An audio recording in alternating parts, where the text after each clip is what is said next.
Welcome to An Evening With. My guest today is Lucy Gallois from Boxx Communications. Lucy, if you had a table of four booked at your favourite restaurant, who would be your three guests and why?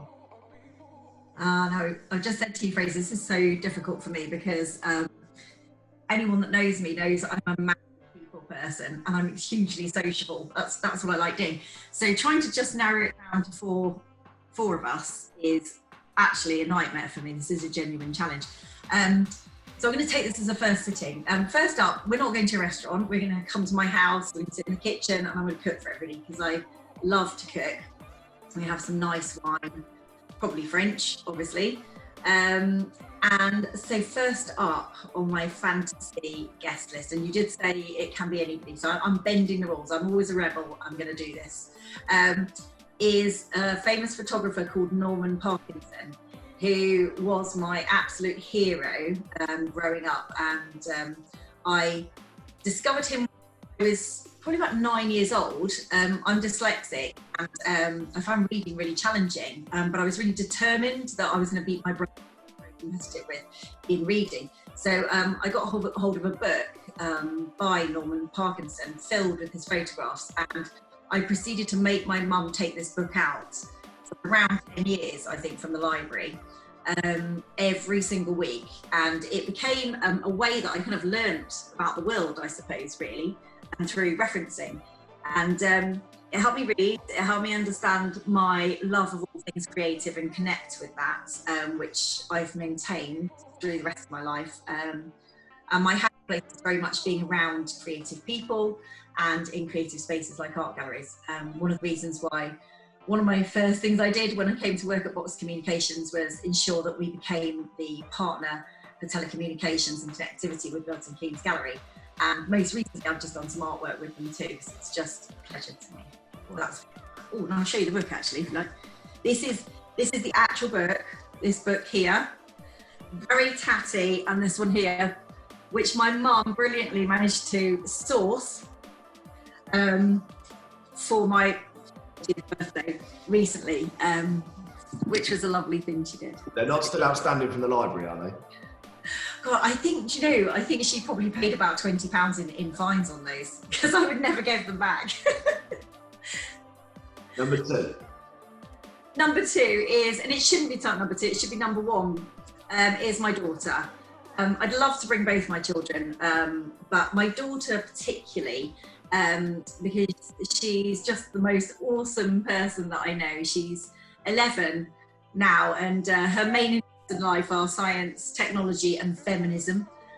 She is, I think your children are kind of like an improved version of yourself, aren't they? You kind of put into them everything that you want, and you try to give them the best, and hopefully they come out, brilliant and do everything that you wanted to and everything they want to. So she would love the opportunity to be on this particular table. And she's feisty, she's fun, she's so kind-hearted, she's wonderful entertainment, and she's the reason I have this in my lounge actually, because she made me go on the climate change rebellion this time last year. Actually, it was April this time last year.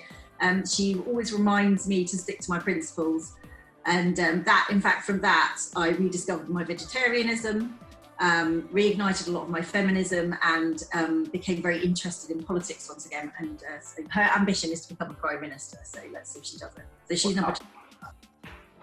That's brilliant. How old is she? She's 11. That's amazing. I know, she's an inspiration to me. I took off a huge amount of time in my career to be able to raise her the way that I felt was right for her, and she's done me so proud. She's just a gorgeous person. She's a beautiful human being inside me. Absolutely lovely. So I need to bring the adult version of her. So he said it was okay to time travel, so I've got somebody who died, and I'm bringing the adult version of my child with me because I really want to see how it all works out and what she ends up doing. Is she going to be a scientist with strong feminist leanings who's leading the country? I don't know. This is the plan. Fingers crossed. Fingers crossed. Yeah. And number three, to fill the table, who do we think? Oh, this is so hard. This was so hard, and I literally didn't take the decision to right now. So I'm going to go with Aretha Franklin, who was, again, like another massive childhood hero of mine. And, you know, if we ever get to do karaoke at the ATB Arms, and I seriously hope that we do, maybe it'll have to be in real life one day, Fraser. That will be, you know, any Aretha you can put the track on. I know every word to every song. And it's, I suppose, in a way, my way of making sure that my friends are there.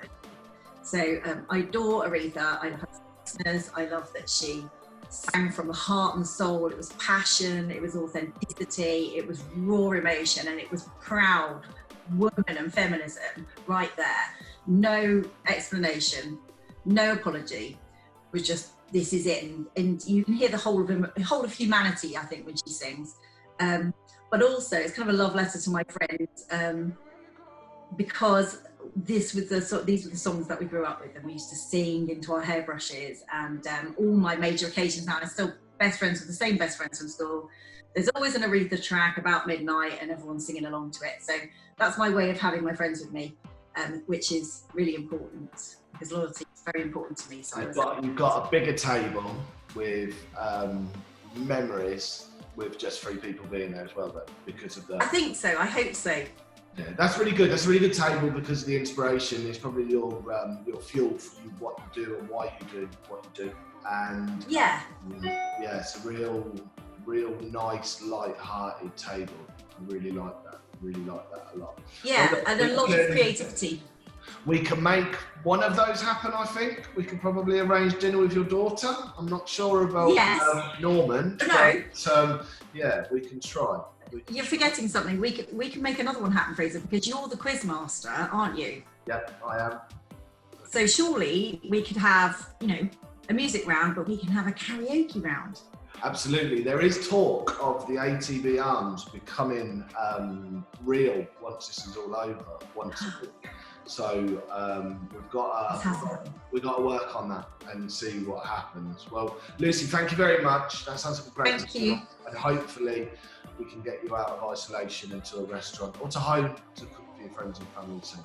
Oh yeah, please. I'm not built for this life at all. Let's get out and start meeting people again. That's much more fun. Thanks, Fraser.